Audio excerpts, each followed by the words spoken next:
Okay, first of all, my name is ELIJAH Gana, and I think today I would like to share my story with addiction, my journey thus far, and how it has all been, how it all started. I would like to tell you, with every journey, there's always a start point and there's a beginning.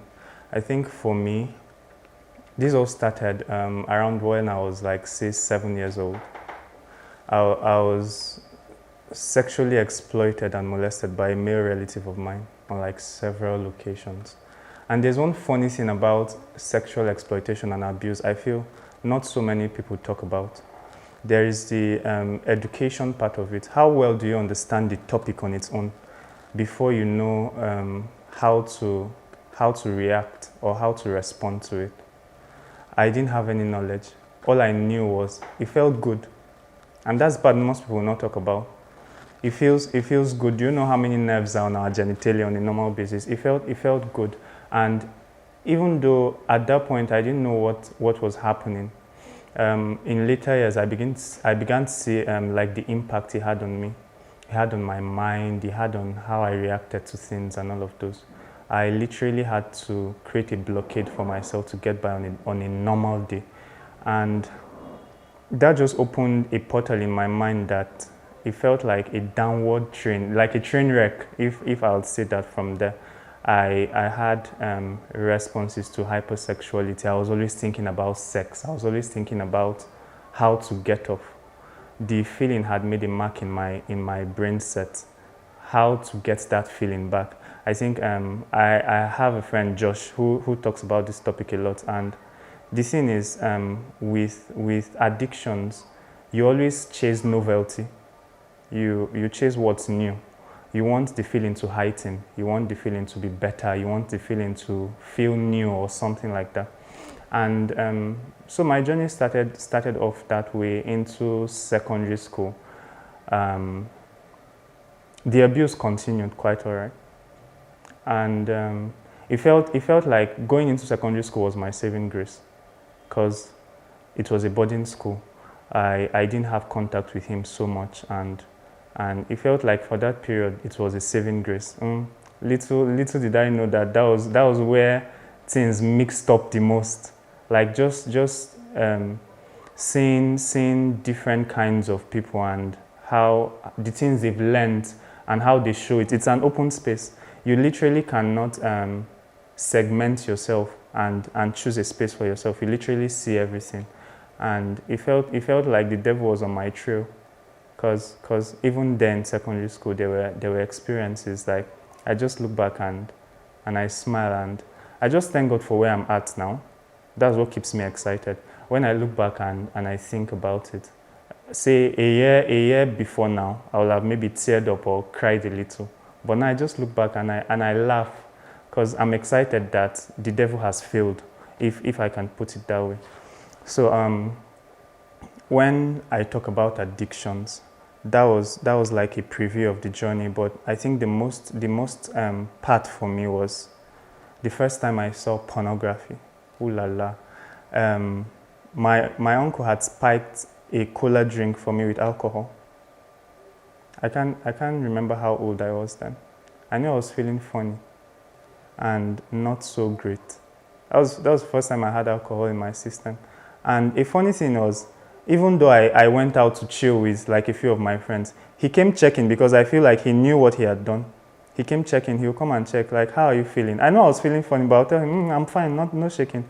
Like, I feel he wanted to see how I was reacting to what he had spiked my drink with or something. And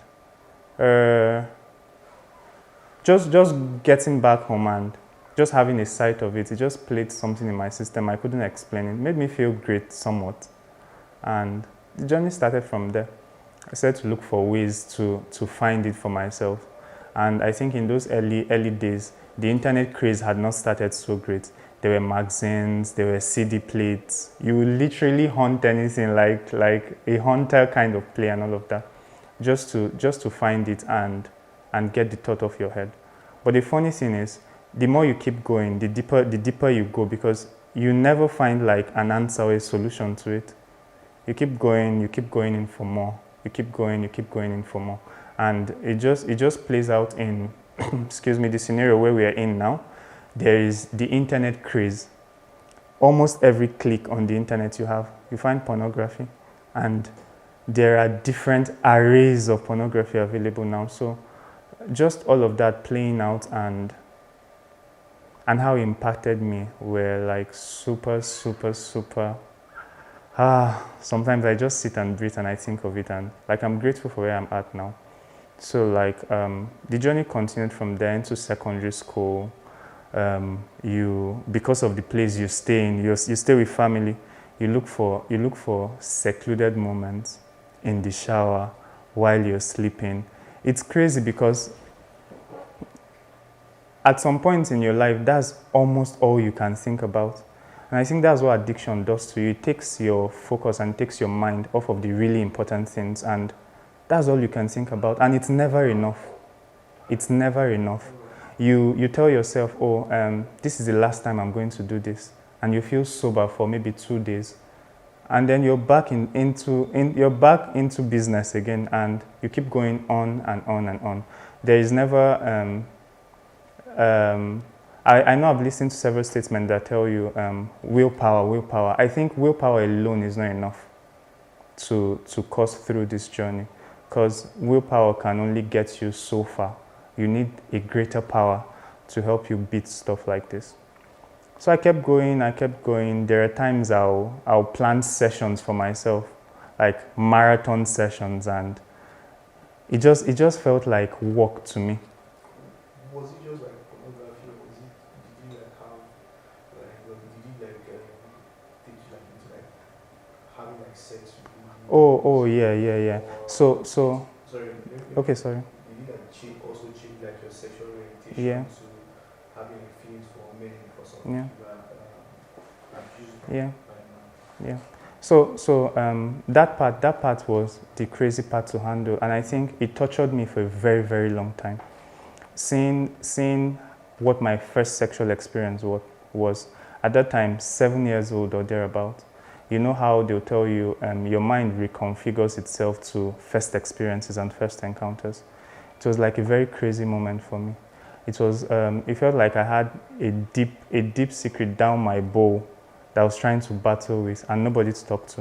And that's why for now I feel like I'm a very keen person on sexual health education and the importance of it. That experience, from my first sexual experience, how it trickled down to who I am now and the journey of it all. I noticed at some point I was feeling attracted to men, and I was causing the feeling at that time, because initially I didn't know what it all was, but just getting to grow into it, you're becoming more exposed to new things and all of that, and just channeling my thoughts and my emotions and seeing, this part is playing out in a terrible way I didn't quite enjoy. That played a terrible part in my experiences, because it feels like it jinxed my feelings and all of that. And the safe haven for me at that point was just to lock myself up. And I think that's another expression of what addictions do to you. You lock yourself up to relationships that will have been super amazing for you. You lock up yourself to friendships and all of that. And at that point in time, instead of handling the feelings and the emotions, I felt it safe to lock them up somewhere and just leave it boxed in for as long as I could. There are times where they obviously exploded, and I came crawling back to the pit again. And just having to handle all of those at that young age it felt like a heavy load for me.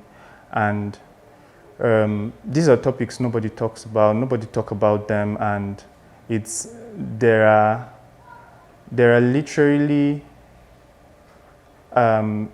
few people who would want to raise topics of this nature, especially in the church, where you feel should be like your safe haven and all of it. but coming to think about it now, I feel I'm grateful for the experience and for all of the things I got to learn, because now it just helped me step on a pedestal to be of help to as many people as I can be to. But I'll say ensuring that your children get to understand their identities and understand sex from as little of age as they could is of key advantage.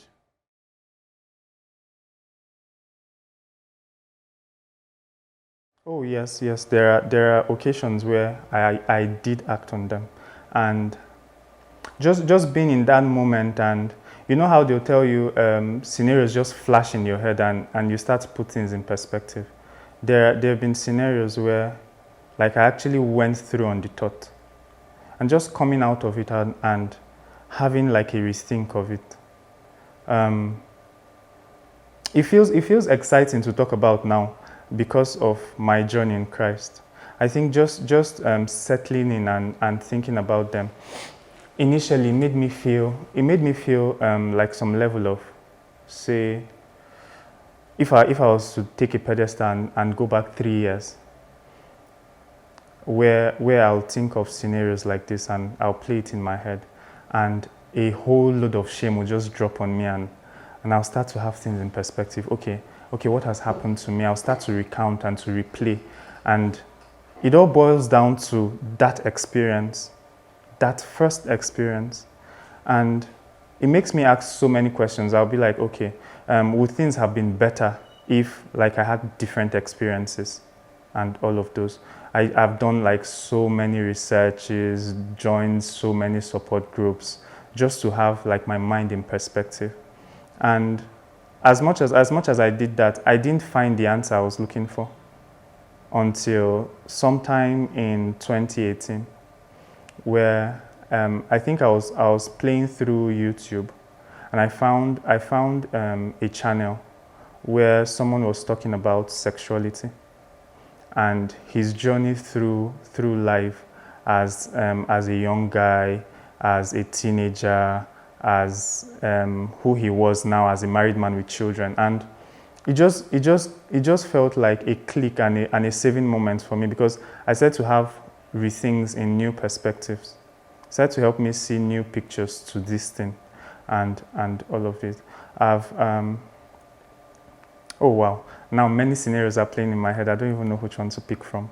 And I think just watching that video at that moment in time was God letting me know that there was hope. There was hope for me and all of that. I dug into his videos and I watched very intentionally, because it felt like load to me at that point in time, having to deal with this feeling, nobody to talk to. In fact, like the thought line that nobody was talking about an issue like that in this part of the world was something that was really challenging.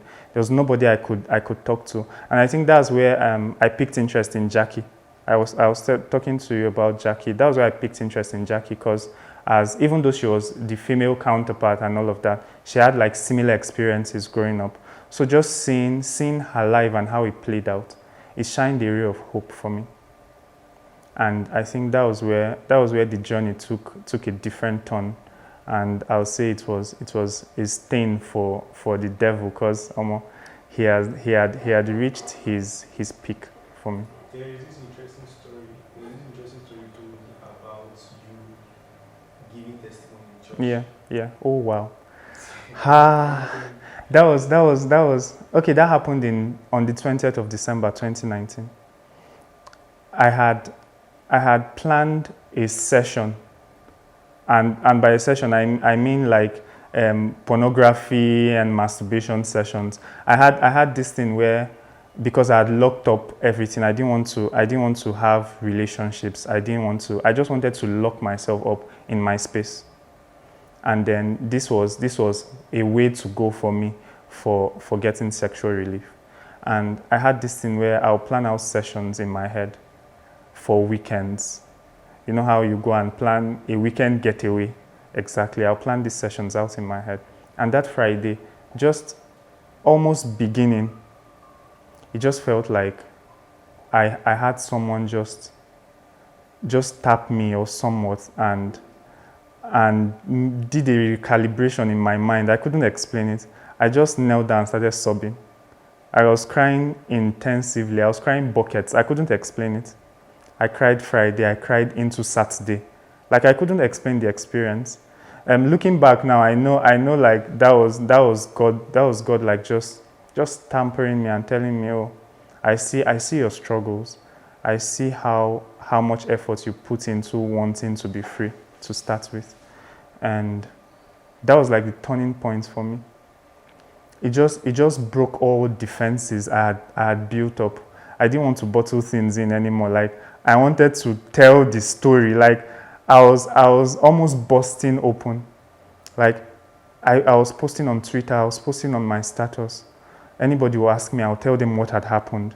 Like literally tell them what had happened. No shame, no feeling of guilt. It just felt like someone had lifted a load off of me. And getting into Sunday, I went in and said I wanted to share a testimony. And that was I attend Living Faith Church and see how an audience of a typical Living Faith church looks. There are thousands of people poking right through your eyes. And when I shared the testimony, I almost wanted to make it a paper like I would document it and they will read it on the altar. But I had something in my spirit, no, climb up there. And I recorded it on the audio because in my church, when you want to give a testimony, they'll record it on like an audio before you go up. I documented it. When I was writing, my hands were shaking. And it was testimony time, the big reveal. And they called my name ELIJAH GANA. And almost for a second, I was shaky. I didn't know how to react, but I got up and I climbed on the altar. And I had written it on paper like a day before because I knew I was going to cry. So I started to read and I started to read my experiences and my journey, my experiences with same-sex attraction, my experiences with masturbation, pornography, and I started to read and it felt like more things were draining out of my system just at that very point. And I felt so excited, I felt so light after sharing. I laid down on the altar and I literally didn't care about who was looking, who was watching. I was you know how they said the story in the Bible, the blind man who they were poking with questions, and he said, "Man, all I know is that once I was blind, now I see." Like I felt so burdened, I felt so tortured and so oppressed. At this point, I was getting liberated. I didn't care who was looking. I didn't care what your thoughts were. Like I was very excited. They finished, they made an altar call. I was the first person to go out. I had my baptism on that day. And when we did the Believers Foundation class, was the first time I spoke in tongues. And it was a very exciting moment. And then something amazing happened after that experience. God started to lead amazing relationships into my life. Cause for the first time I was vulnerable and opening up about myself and all of that. I met my now fiancé in church, and the first day we met was at an evangelism event, and my normal self, I lock up myself. I necessarily don't like picking up conversations when I'm with people outside. I can just say good morning and I've locked up, not saying a word till we say byes. And for the first time, I said to have okay conversations with her. Went for the evangelism, we came back. It felt like she was following up on me or something, because we started to have conversations after that. We just chit-chat and just a little. But the turning point for me when it got things in perspective for me was, there was a day It was for evangelism. I actually went late. She knocked on my car glass, and she was also going for evangelism, but she arrived late too. So we decided to take a stroll for evangelism. And out of nowhere, I started to share my story again with her. And she asked a very profound question. She said, what happened after that in terms of like follow-up, or maybe someone talking to you and moving with you through the journey? And I said, no one talks to me.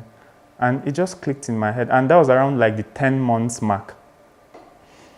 And then something clicked in my head. I went back to church again to share a testimony again. And I climbed the altar and I said, my name is ELIJAH GANA. I shared a testimony about 10 months ago about dealing with addiction to pornography and to masturbation. I'm here to talk about my journey it's been 10 months and it's still going great. It's tough, it's challenging, but it's still going great. And I think that second time clicked something in the minds of people, because I had people reach out to me after that second time. And then what made it even easy to talk about was my fiancé had almost like similar experiences with addiction too. And just having someone to talk it through with, it felt like light. I can't even express it. Like, it was really, really amazing. And she's been a part of people that have made this journey super amazing for me. Yeah. Okay, I don't think there is an attachment to it exactly for saying you have a supernatural experience or you don't have a supernatural experience. I think salvation on its own is a supernatural experience. It's not something you buy or something you like work for. The point where it comes and there's this switch you have in your mind. It says in Romans 12:2, be not conformed to this world, but be transformed by renewing of your mind. I feel where the supernatural experience in this story comes in is when you become vulnerable enough to allow your mind be renewed. In the past, you were very uptight. When conversations come about Christ, when conversations come about church, there's a way you literally react to them before. But this time around, like, your expressions are different. Your love for the gospel is just different. Like, that mind renewal, I feel, is the supernatural experience on its own. You're placing value in like a greater power now. You're placing value in like obtaining help from Christ and just following him and watching your old self shed off. I think that's the supernatural experience on its own. Do you still get tempted? Oh, amazingly, every blessed day. I say a lot, like, you die daily to flesh. Like, your flesh, it's a person, it's a thing on its own. It wants its way. You're a spirit man, you want your way. Your flesh wants its way. You're domiciled inside of a fleshy body. It wants its way every blessed day. It wants to sleep more. It wants to eat more. It wants to do things differently. What it now boils down to is looking to Christ as your strength as you go on a daily basis. Every blessed day you're tempted, but because of your new identity, you're able to look and say, not anymore. Or you're able to look at flesh and say, you don't have power over me anymore. And I think that's what it's about. If anyone will tell you they are free and they are no longer tempted, I feel like there is no truth in that statement, because every blessed day, things come up. How you react to them, how you challenge them is what matters the most.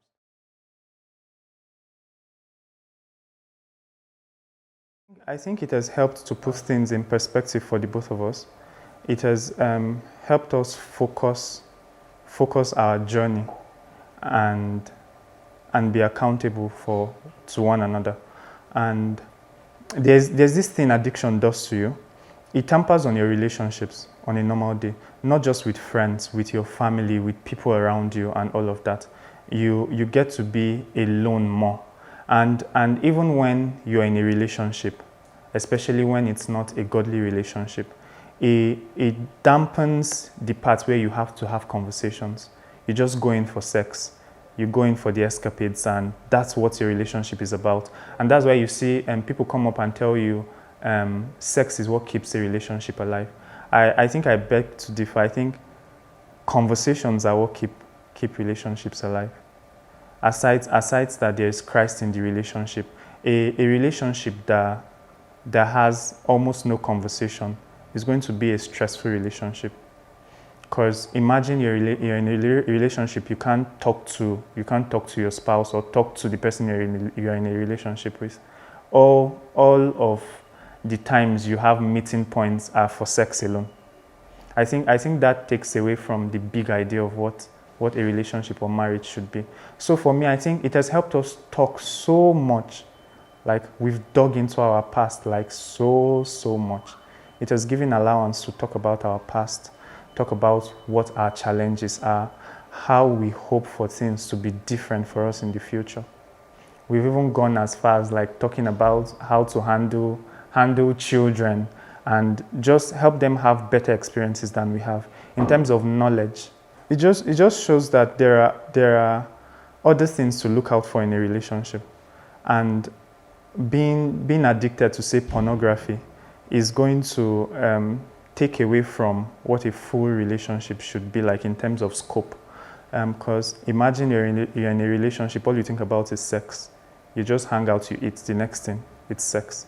It takes away from the conversations you have.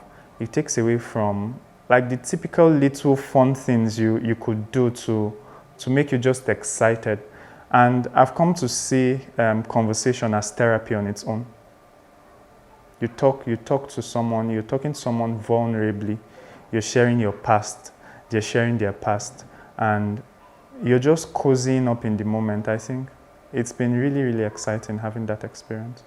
So staying off of addiction, it helps you see scope and focus on really important things. You engage and enjoy relationships more, and you just get to talk more and not have to think of like trashy things and all of that.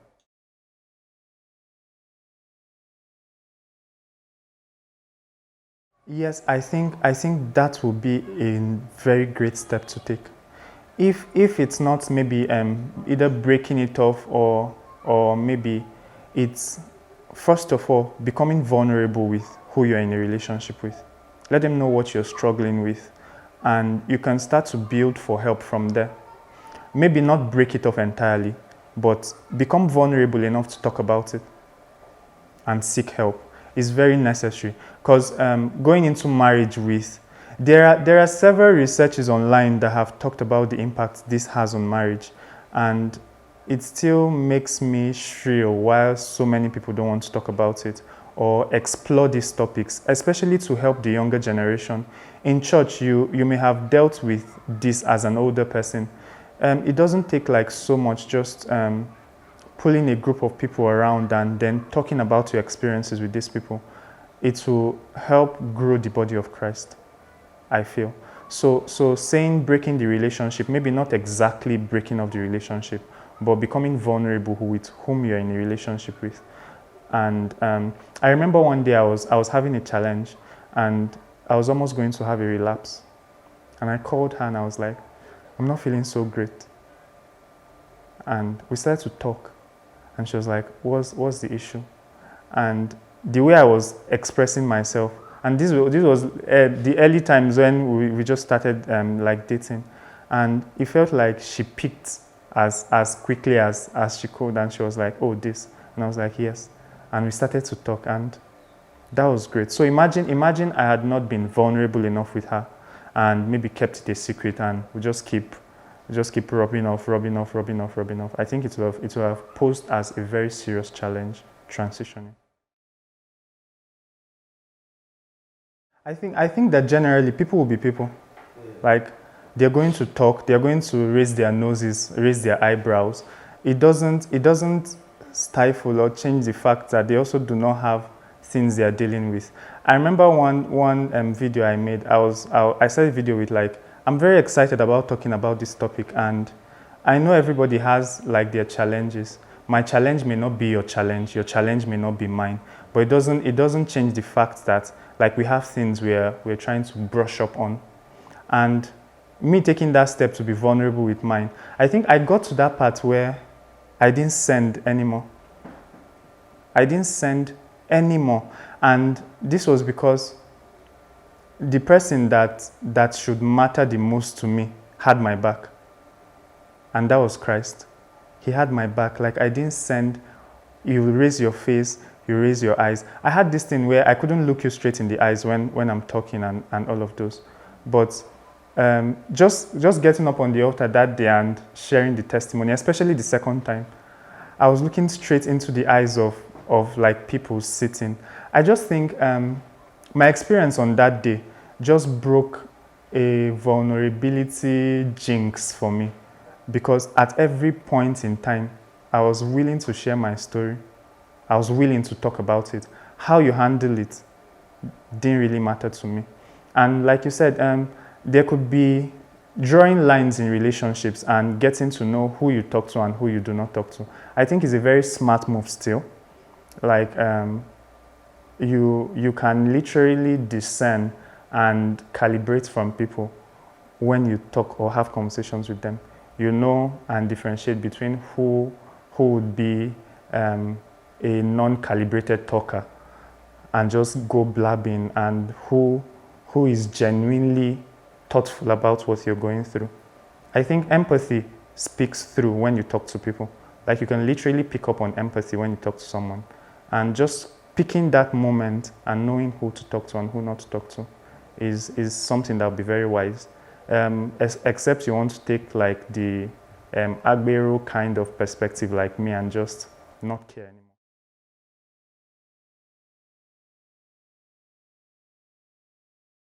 Having to deal with like being abused, it made me see, I didn't know things like your brain patterns, pathways could rewire, you could like learn new things and like pick up new stuff. Like, I just felt growing up 7, what did I know? Almost typically nothing. I just, when I look back, I just knew I used to be like a very excited kid, a very excited child. And almost immediately after those experiences, I started to lock up naturally and automatically. I started to shrink back because it felt like so many thought lines were just bouncing in my head. Like, I had been exposed to something very gigantic that I could not deal with at that time. And at that point in time, I think it made me feel that was the way sex should be. Or that was the way, like, the expression of it should be. Or if you want to have maybe get pleasure or something, that was how it was supposed to be. And even though, like Josh said in one of his videos, I played around Christianity. You just say, what's your religion? The first tick is, I'm a Christian. And and all of that, I'm a Christian. I didn't really understand what it meant. I didn't really know what exactly it was. So I was just playing around the thought and the idea at that point in time. But how it masked my experiences, it made me see that as the only way available. So whenever I had that feeling, where my mind was shifting to was a fellow guy. And having to bottle that in for the longest time possible. I think if I would weigh in of the most challenging things I've done, when I weighed that number 1, I'll weigh beating this addiction as number 2. Having to deal with the thoughts, having to deal with the challenges, especially when you hear somebody from the church talk about it, the perspective they come from, it doesn't even make you calm enough to be vulnerable and say, God, I'm dealing with this, I need help. As someone that is growing in Christ, where you still need mentorship and you need tutors to like help guide you. I think being okay to talk about these issues, especially in the church, will go a long way. I had to deal with them literally on my own and then go on the internet to find information. You don't know how many of them believers have posted. They can come from a societal perspective and want to make you feel comfortable with some certain things, and you're like, no, this is not it.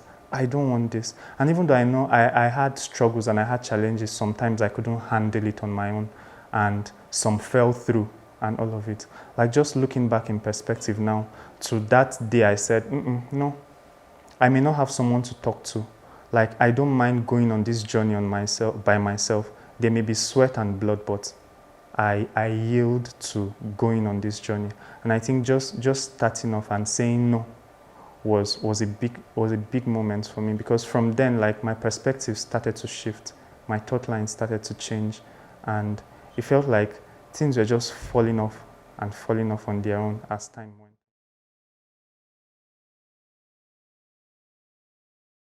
I would like, first of all, grateful to what the church is doing in Nigeria. Like, this country wouldn't have gotten to this point if we didn't have the church, like, just pushing people in the faith and in all of that. But I'll like a bit more vulnerability, not basking on your past, or there's a point. Vulnerability does not mean you're dwelling and you're maybe feeling shame or guilt about your past.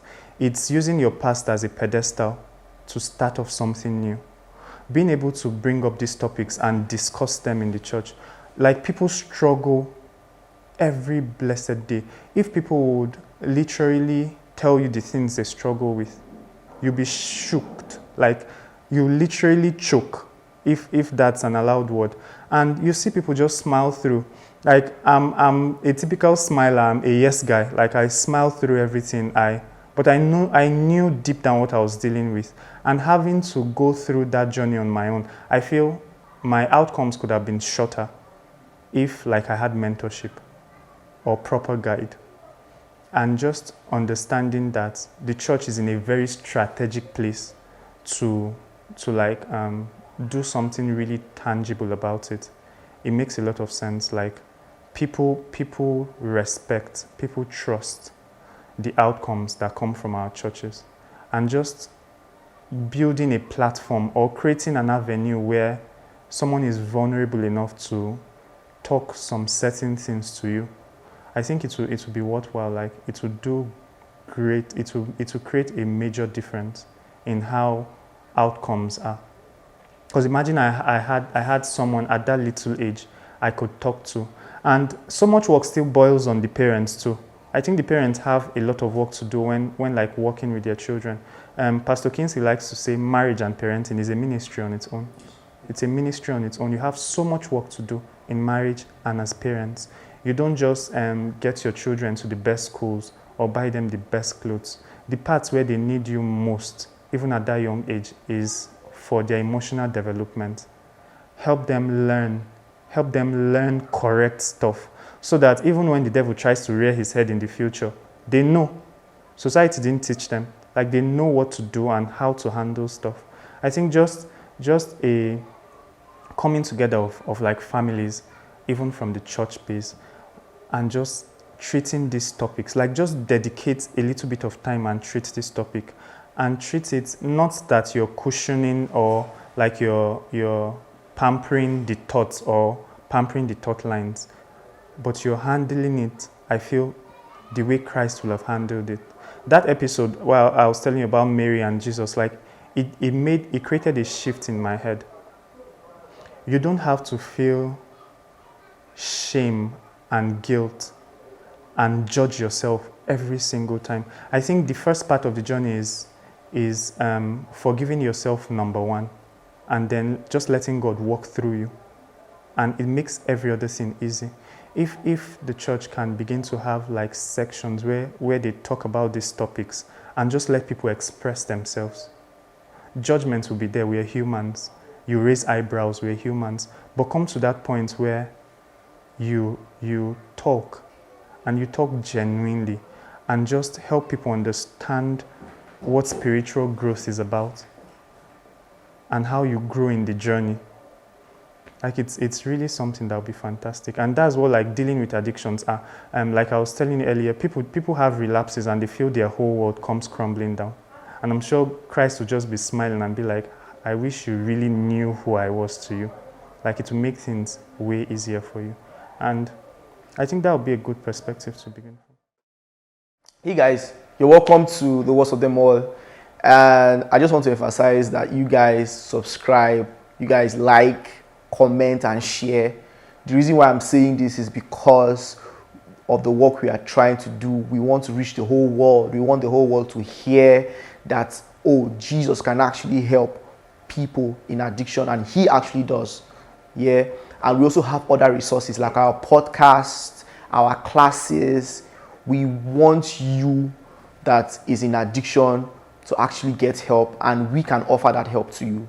We can actually offer that help to you. We also have Instagram channels where you can actually see testimonies from people that have actually been helped. So, I mean, do you with our resources. Thank you.